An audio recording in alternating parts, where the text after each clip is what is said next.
वरच्यांना सगळं कळवलं. ते काय करतो आता एक अर्धा तासामध्ये 3 गोळ्या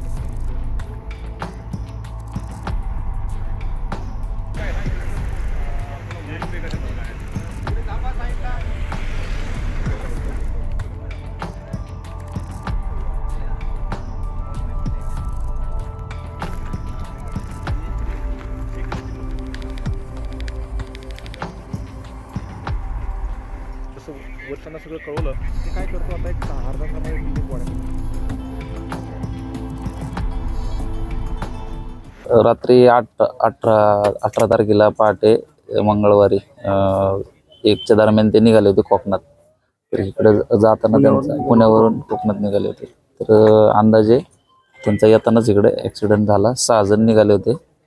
कोपरे उत्तम नगरला सगळे राहिले होते. सगळे किती वयाचे होते सगळे? सगळे 22, 20, 21, 22, 25च्या आतले सगळे. साधारणतः ही घटना कशी आपणास कळाली आणि कशा पद्धतीने आता शोध मोहीम सुरू आहे? त्यांच्या घरचे कॉन्टॅक्ट करायला बघत होते की मुलं पोचली का नाही कोकणामध्ये. ते सांगून आले होते ना सगळ्यांना घरी जाणार आहे म्हणून. 3 दिवस राहायचा प्लॅन होता त्यांना. तर ते काय ते फोन रिसिव्ह करत नव्हते. त्यामुळं वाट पाहिली त्यांची की बाबा परत रिटर्न फोन येईन, पण काय फोन नाही आला त्यांचा. रात्री आम्ही 11:30-12 पर्यंत आम्ही स्वतः येऊन तपासलं. त्यांचं लोकेशन काढलं पोलिसांमार्फत.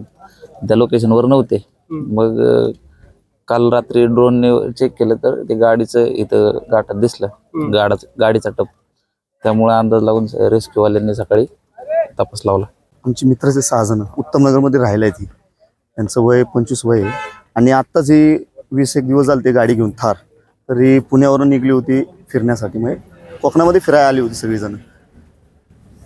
तर येताना त्यांचा फोन नाही लागल्यामुळे आम्ही आमची मित्रमंडळी, आमचं विशाल शेळमकर, नागेश भोकल शेट्टी, करण थोरात, हे आम्ही मित्र म्हणजे असं विचार केला की बाबा कुठे गेलेत, काय गेलेत. त्यामुळे आम्ही तपास चालू केला पोरांनी आमच्या.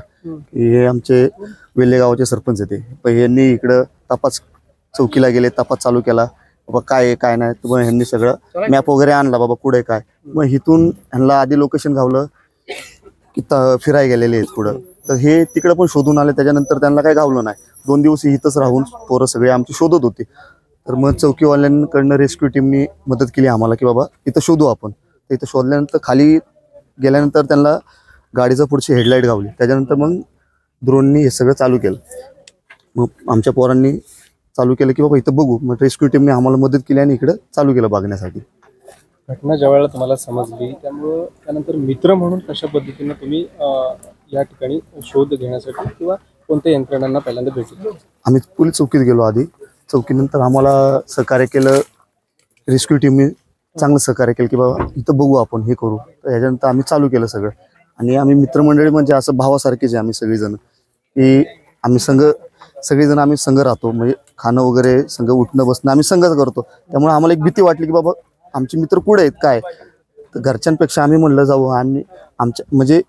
मला तर आज कळलं, पण आमचे विशाल शेळमकर, करण थोरात, नागेश भोकल शेट्टी हे पोरं अजून 2 दिवस झाले जेवले पण नाही आहेत. की शोधतात आहे की बाबा कुठे आहेत आमचे मित्र, की काय झाले पोरांना आमच्या, असं करून शोधतात आहे. अजून पण त्यांच्या मनात भीती की बाबा की असं वाटतं की त्यांना काय नाही झालं पाहिजे असं आम्हाला वाटतं. आमचे मित्र म्हणजे आम्ही एका ताटात खाणारी आहेत. की आम्हाला भीती पण वाटते की बाबा घरच्यांपेक्षा आम्ही त्यांना जास्त जीव लावलेला आहे.